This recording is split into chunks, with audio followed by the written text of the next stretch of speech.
Hello race fans, sim fans, RC fans, Racing 393. Okay, we're going to take this beast out. This is my TT01e chassis. But before we do that, there's a lot of upgrades from Racing which we're going to put onto the car. It's not too difficult, won't take long. I suppose the video in itself, I don't know how long it will be. I'm going to try and keep it below 30 minutes. It probably will be actually. I don't think it'll be that long. Spoiler alert, it shouldn't be nowhere near that long because I was disappointed with this one.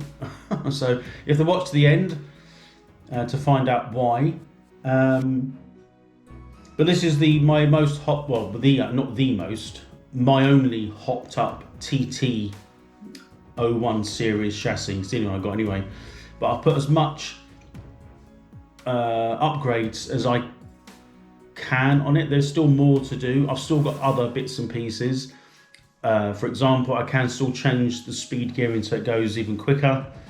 I can put in some better shock absorber so it sort of manages the bumps, which I might do. What was the other thing I can do on there? A more powerful battery, different electronic speed controller, and more LiPo power. There was one other thing actually, different. Obviously, I still run brushless motors in these speed runs, so I haven't gone over to the brushless yet. But anyway, if you watch the video, you can find out that go through the build, and then we go on to the speed run at the end, and yeah, I didn't like it. To be honest with you. So I hope you enjoyed watching the whole video. Please like and subscribe, and I hopefully will see you very soon for another video. Race fans, sim fans, RC fans, Racing 393. Right, do you remember this one? I haven't taken this one out for ages. It's my TT01e build, which I was hopping up and doing speed runs quite successfully. It's probably one of the faster, potentially as well, fastest electric RC cars I have. Now, this will probably upset a lot of the TT01, TT02, etc. brigade. There's a lot of, shall we say, people not exactly being a fan of this type of chassis because it's so old and dated. I'm going to disagree. There is so much you can do with this chassis, and also you've got to remember, now I don't speak to that many people through social media about my RC hobby, but I sell some bits and pieces on my eBay store and get a lot of questions from various people over the years, and you'll be surprised how many people only have this type of car. They can't afford to keep upgrading, their radio control car, their hobby. And I'll be honest with you, this one, this particular chassis is an actual it couldn't be further from the standard version. However, I mean, I haven't done that much to it, but it's an ongoing project as and when I get bits. But the tunability, the amount of bits you can get, you don't have to do Tamiya. Any third party supplier will do obscene amount of bits and pieces for this.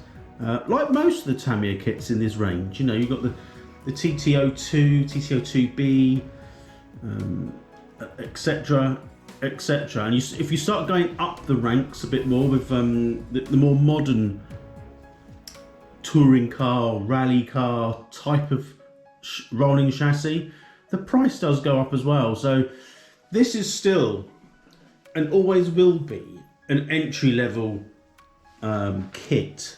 It's still current. Tamiya are bringing out various models, I should say body shells, that fit on the TT02. rather than this one's actually a TT01e.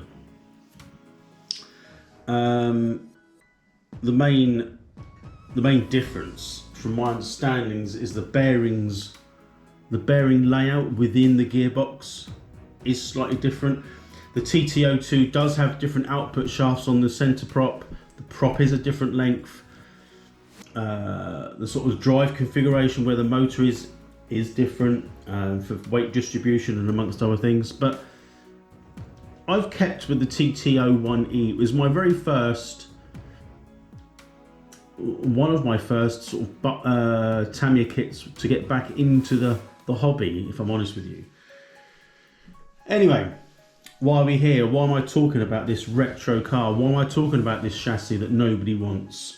All you RC snobs out there that don't want to have anything to do with this. You'll be surprised of how many people out there actually still rate this chassis and still mess around with it. So I'll let you know while I'm here. So why I'm here, not while I'm here, why I'm here. So you'll see on this chassis, I've got a couple of upgrades on it. You can see a little bit of red bling, if you like. I've got, like, you know, the center prop. I've got like the drive. I've got the shocks. I've got a little bit of carbon fiber. I've inadvertently, just gonna, whilst I'm sort of moving stuff around, I've actually put the LiPo in it, because that'll be the next thing. The LiPo does fit. I had to extend the battery posts so that the battery strap could fit on, but that's all done. It's just in there for now.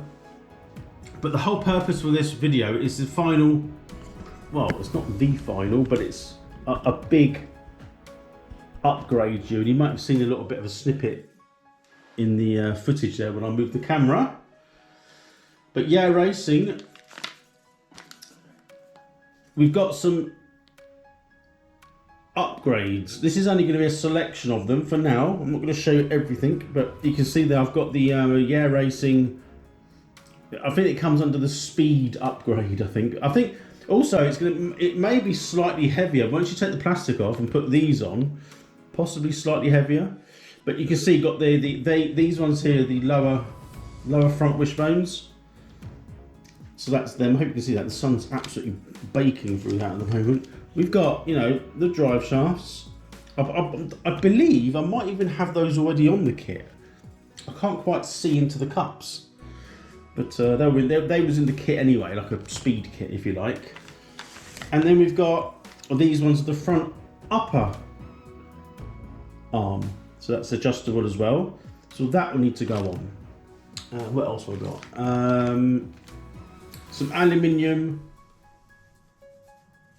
inner joints. The ones that are on it at the moment are the standard ones, but we'll put those on. So we've got two of them.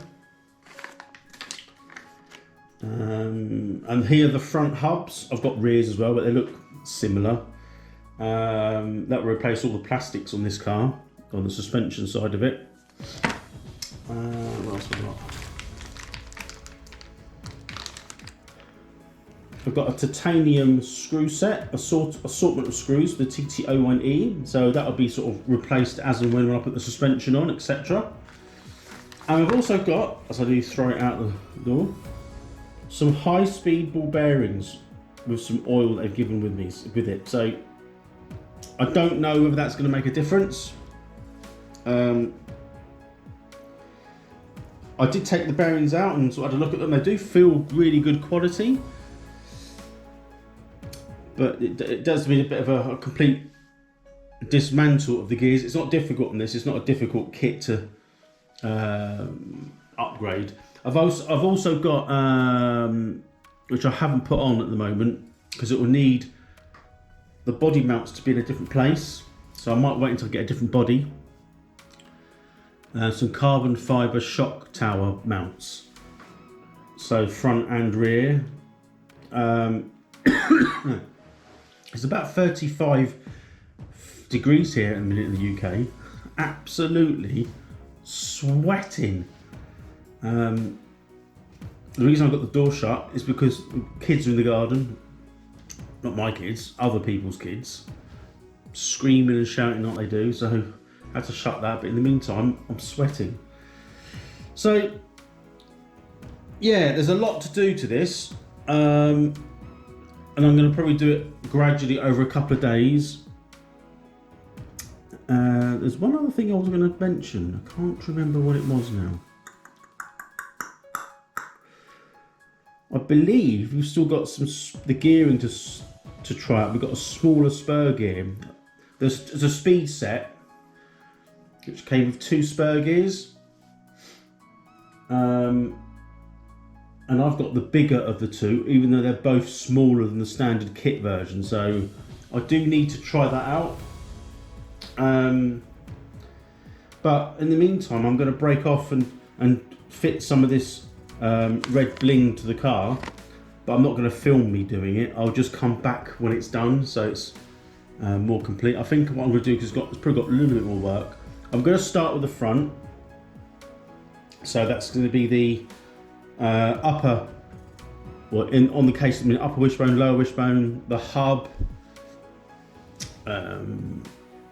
the drive cups on the inner, on the gearbox, and a couple of titanium screws, should I need them on there. So, right, let me get on with it once I've stopped sweating, and I'll be back with perhaps in one side. I don't know, see how I do it. I don't know if I do one side then the other, or both sides together, and you'll see it completed at the end. So that's the front done. Looks really good, and it's quite effective as well. I'll just move the car a little bit here. It's fully adjustable. Looks quite neat as well, neat and tidy.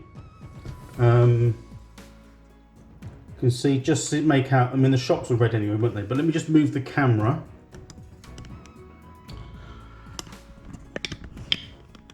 You have to sorry about the lighting.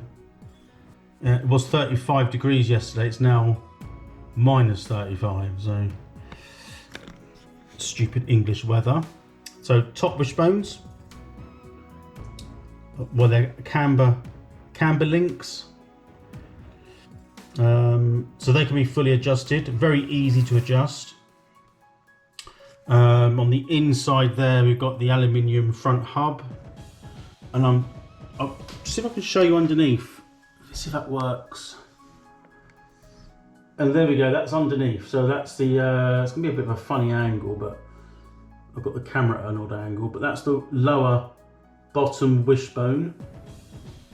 The drive shafts, I already had UJs, so I kept them, and I also had the steel internal cups from the gearbox. They were already on there, so I kept them on there as well.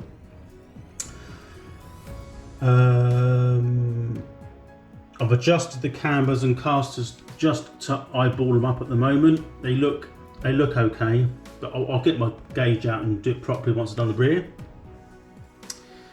The next, well, say the next, what else have I done in it? I'm just trying to think.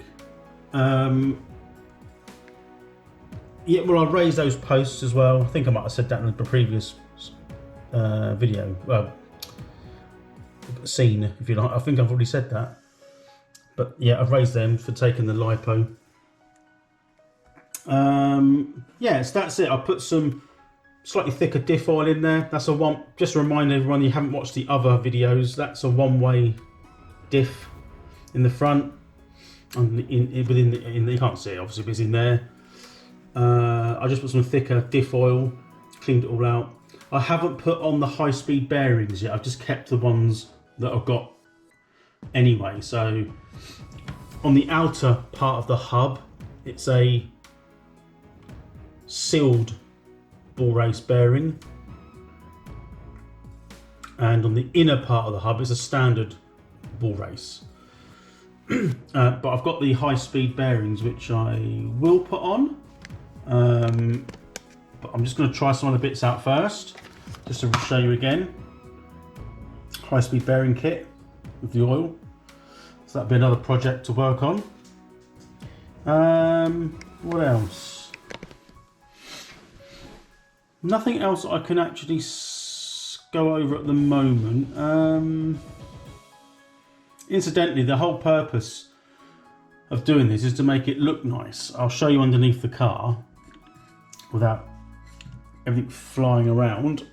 So you can see there, it does look quite neat. It has got some really neat ride height adjustment, which is pretty much on most RC cars nowadays. I'll show you that in a second, but that's the front, just to compare what I've done so far. And there's the standard back, so it does the same thing. It's not going to be any quicker, it just looks nicer. But the adjustment is down there. There's a little 8, is it 8? No, it's not 8mm, is it? 4mm? It's got to be smaller than that, isn't it? 2mm? A little grub screw just down there, which you can see. When you screw that in, you can raise and lower the ride height, which is really good. But no, lots of kits have that now. Traxxas has it, Kyosho, Tamiya, some of the high-end Tamiya kits. It's a fairly standard affair, to be honest.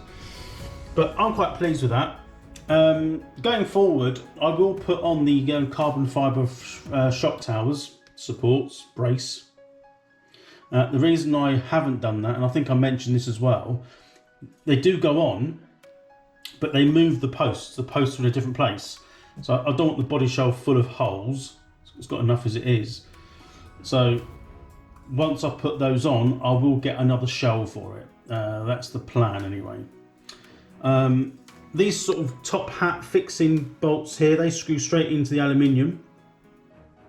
There's less slop in the wheel. However, these, I'm going to probably Loctite those in, because they screw directly into the hub, the top of the hub, or the bottom of the hub, depends on where you're looking, but there's one at the top and there is one at the bottom. I can just sense those definitely coming out, because on the original kit, they go into plastic. They're just like a self-tapper. Chances of them coming loose is very slim. Chance of those coming loose is very high. Hence, when I last used this, on the steering bridge there, one of those screws come out because they're just straight into aluminium. So I did Loctite them. Hence, I'm not going to change that for a red one. There is a little bit of blue on the end over the heatsink. But yeah, I'm going to sort of sort out the wiring. Needs a little bit of work. That'd be, once I've got this running again, that'll be the next thing. Once it's all back together. But the back end is going to be done next. So I'll crack on with that. And we'll show you the finished article. There we have it. The rear suspension is all done and put on. Wishbones, top wishbones,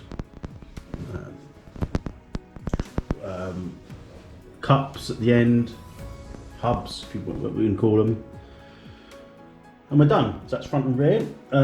It doesn't take long actually. The TTO, the TTO anything chassis, TT01, 02, 01e, they're just very easy to work on. As you know, they've been around for years. They're still going strong, and they're good for people getting into the hobby. This is the thing that I'm going to say, it's going to probably upset a few people. RC snobs that are out there that dismiss these because they're you know, new kits come out, or body shells, or a range that Tamiya bring out, and complain that they're not on one of the other more modern sort of looking chassis. I can understand the reason, but they're very expensive, some of these chassis, compared to these. It's not only the product, these, when you get them new, they're reasonably cheap. I mean, it's only subjective to who thinks, you know, what's cheap, what isn't. But you can buy these second hand, and depends on the sort of style, whether they've been upgraded or not, can, you know, the price can fluctuate. But again, you can pick up a standard TT chassis, TT01, 01e, or TT02. There's various other variants. I'm just keeping to the basics, and they're just easy to get hold of. Parts are easy to get hold of, like I've said before. Whether you go down what I've gone down, which is Racing, which is an out-and-out aluminium race specification adjustment. It's not going to make it quicker as such. It might handle better, which I suppose includes going quicker if you were thinking it along those lines. But I'm sort of splitting hairs there. This whole sort of, all these red bling that you can see on there, mainly the suspension. That was probably about £120, which you can buy a whole kit for that. So yeah, it can be really expensive.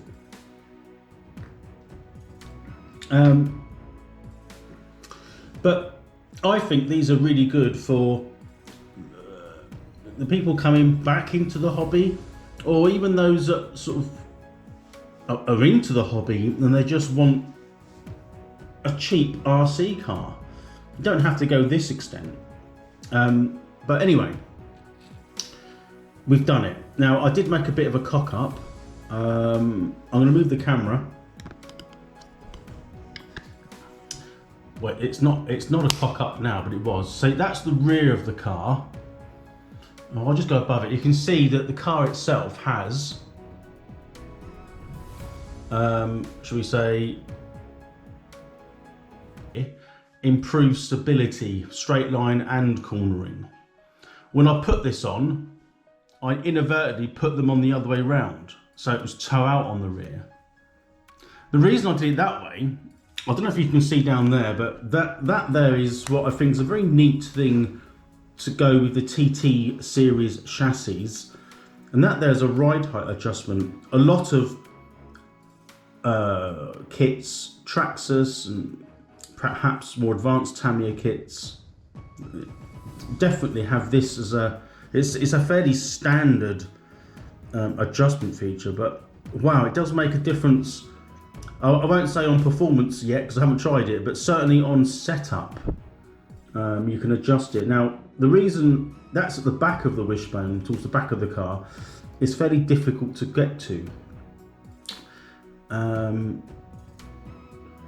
So I did put it on so that the adjustment screw, if you like, was on the front of the wishbone, so it was sort of more that side of the wishbone. But in doing so, it made the rear toe out, which definitely wasn't right. So I put it together once already, and it's very easy to take apart as a lump sum, a bit fiddly. Again, you need like 5 hands, but you swap them over and it's all done. I'm just trying to work out now how I would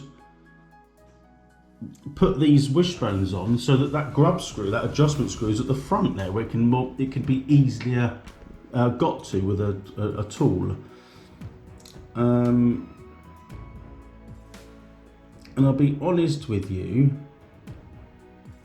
as far as I'm aware, that's how it, because the actual angle, it must be towing in probably 3 or 4 degrees, I'd guess. And the actual toe part is, I'm just trying to look at it now. I think, wow, it's difficult to see. I think the toe-in part is actually built into the inner part of the wishbone. So if I flipped it over, it's going to be wrong. And if I put that side to that side, which it originally was, it would toe out. But having said that, this card, I have also got carbon fibre shock towers, or shock mounts, whatever you want to call them. But again, I'm sort of repeating myself a little bit here. If I wanted to put those on, they need to have a different fixing point here, which moves them, which moves these points. So it's going to move the whole thing that way, which in turn will need a different fixing point here, because they're going to be laying in some spaces or something, and which will move the body posts ever so slightly, which means I've got to drill holes. Now, I'm not going to do that unless I get a different body shell, which I will do. And then once I've got a new body shell, I will reposition those shock mounts to carbon fibre, because there is some play. Well, they are plastic, as you know. They're going to move. I mean, it's not a huge amount because it's a very light car. Anyway, that's that. So we're done. We put the full racing kit, speed kit, I think it is called, on this car. And the other upgrade I'm thinking of doing is maybe putting some TRF shocks on, or some different shock absorbers, just to make them a little bit softer. They're okay, it does what it's supposed to do, but it can be a little bit bouncy. A LiPo is ready to fit in, so we've got that in there. We've got the nice new fan on there to keep it cool, if that works. We have a gyro, which is fairly standard on most receivers nowadays, or these ones at least. I didn't change the steering bridge. That's the original blue one that I bought. I think it's a TT02, but then I bought a bridge for a TT01, so it does fit. The only other thing I need to do is a little bit of a setup, mainly just make sure all the wheels are pointing in the right direction.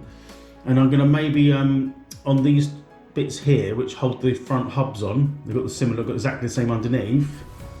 That just screws into aluminium. I'm going to take them out and put a little bit of Loctite on those, because my feeling is that they're more likely to fall out. Whereas on the original standard TT01e kit, the screws just screw into plastic, so that's probably more secure, to be honest. But this goes into aluminium, and without doing them Bruce Banner tight, I'm going to take them out and put a little bit of Loctite on them, just so they stay in, because I can see these coming out, and if they come out, yeah, they've got a problem. I mean, I don't even know if I've got any of these spare bolts, Allen bolts that fit those on there anyway, so I don't really want to lose them. Anyway, that's it. It's a bit of a long video for that. Whether or not I actually get this running in the same video, I don't know. So I'm going to say thank you for watching. Appreciate that. And I shall see you next time, but it could be imminently. So if you see the end credits, it's going to be another video. You might actually see me with the car. So keep watching. If not, subscribe. Put the notifications on, and you'll be notified of when I take this out if it's not in this video. Alright, got the RS200 out on the TT01e, 2S LiPo,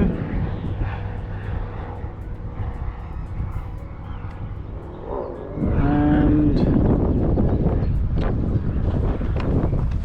nothing's happening.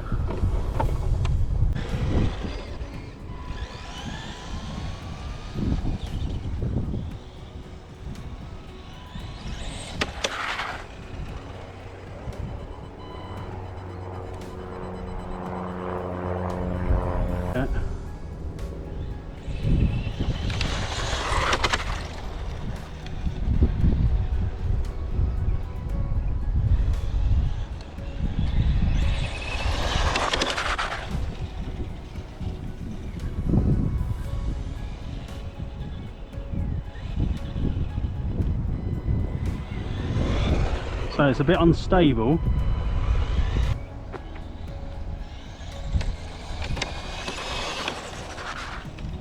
I don't think it's as quick now.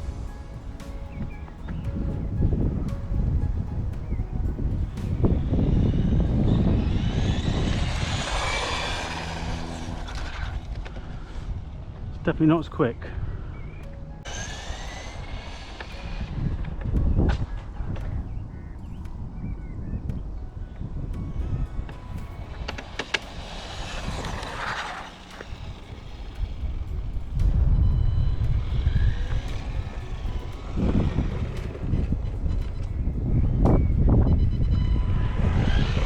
Not as quick, nowhere near as quick.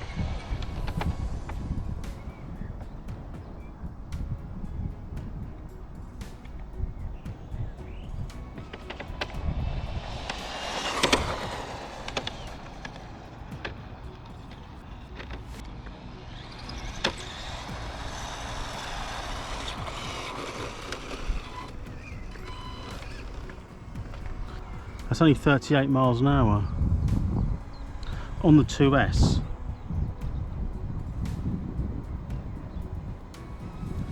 So it went better on a milliamp hour battery. Try again, one more. Don't want to run the battery out because I've got to use another car.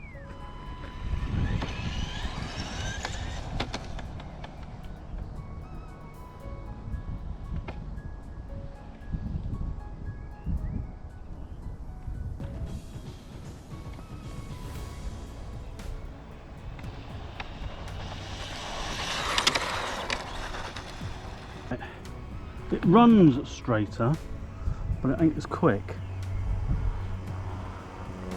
Stop, read, 34, it's actually getting slower.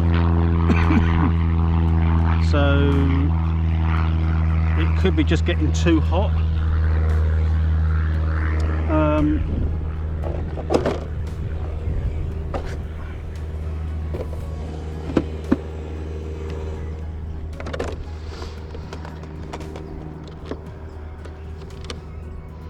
Well, there's some, like, you know, resistance.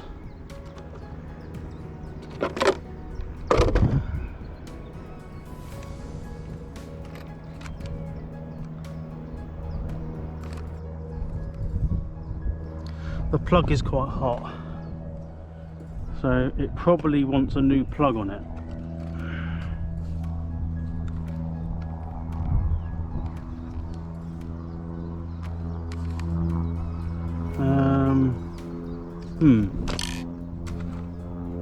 Okay.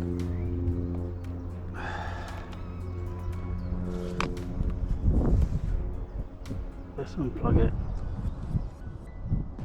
Yeah, the plug is really hot.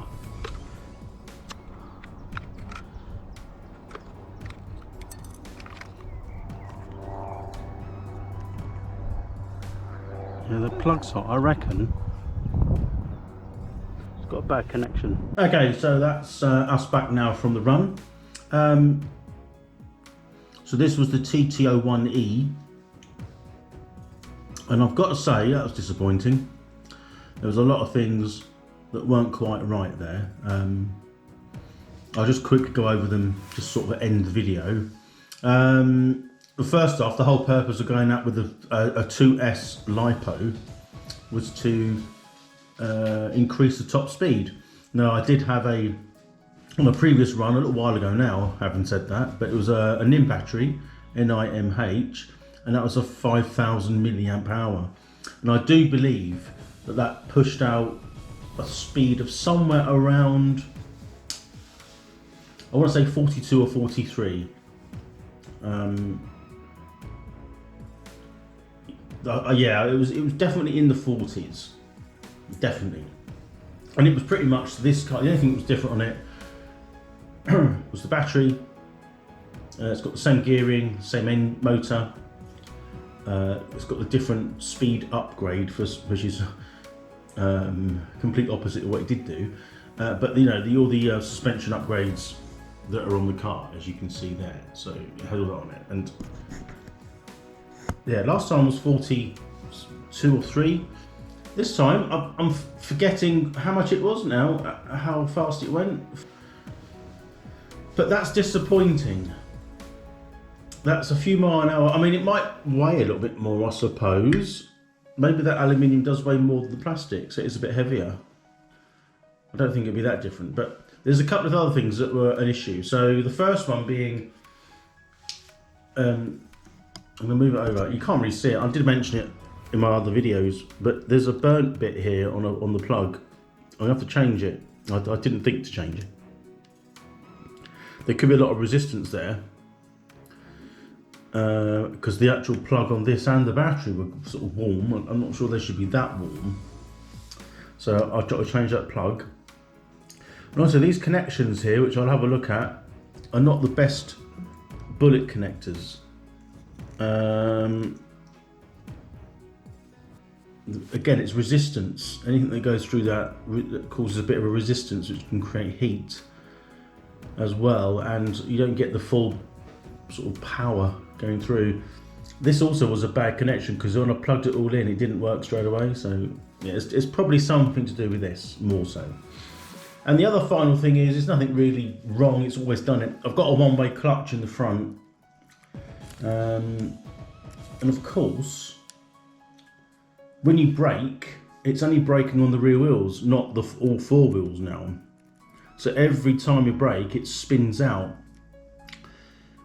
So I'll have to adjust the brake, the trim or something on the brake, so that it brakes less violently, but allows the car to slow down and still be in control. So that was just for me, for going, you know, for more control when at the high speed slowing down, so I can leave it open, you know, the throttle open for longer. And I did forget, even though I said I'll do it, I bloody forgot to, if I show you here, I can show the top here for now, these top of the hubs, sort of kingpins if you like, not kingpins, but they screw down inside the hub. There's one there, one at the bottom, and one on the other side. I bloody forgot to do Loctite those in. I did say they'd come loose, and the one at the bottom here, I might turn the car up on its side. Hopefully, I'm trying to see myself actually. Yeah, it's not, doesn't look that bad, but that one almost come out and was dragging on the floor. And I don't know if I mentioned it, but you know, when the car was running, it kind of like jumped, made a sudden move on the ground. I don't know why. I thought it might have hit something, but it was fairly flat. It was, in fact, it must have been that came all the way out. And that one was right, it stayed in, but that one did come out. Yeah, so I bloody, that's annoyed me, that has. I said I got to Loctite them and I forgot. But anyway, that's just something I need to do. So that's it. That's the whole video. So that was from upgrading, a speed run, disappointing speed run. The fan works alright. Oh, it's new fan. I haven't used that since I've installed that. That was buzzing around really well, and the motor didn't feel that hot. I didn't measure it with my temperature gauge thing, but it seemed to work. So that's that. So the next time you'll see this car, I'll have a different. I'm going to sort the wiring out, change the wiring completely. And go from there. I could only assume that that's why the speed wasn't as high with a 5,000 milliamp hour battery to a 2S LiPo, which is 5,500 milliamp hour. So it is more powerful and lighter. So with the LiPo in, the car is lighter. So it doesn't all add up. And also, I think the tracking was out as well. I think it was crabbing slightly. Yeah, I can see. Yeah, I can't alter the tone on the back, but that's the thing. It does look like it's got more toe on this wheel.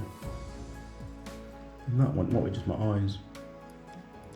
But I go through the setup again. I did set it up what I thought was straight, but it looked like it was crabbing down the straight. So we'll see. There's a few things to sort out before we get this out again. But yeah, it all works. It's all there, just not as fast as I was expecting. I was expecting a few mile an hour quicker than 40 something, mid 40s or towards the latter part of 40s would have been good. Bear in mind it's a vintage brushed motor in it still, so I'm just trying to get the most out of what I've got. Anyway, that's it.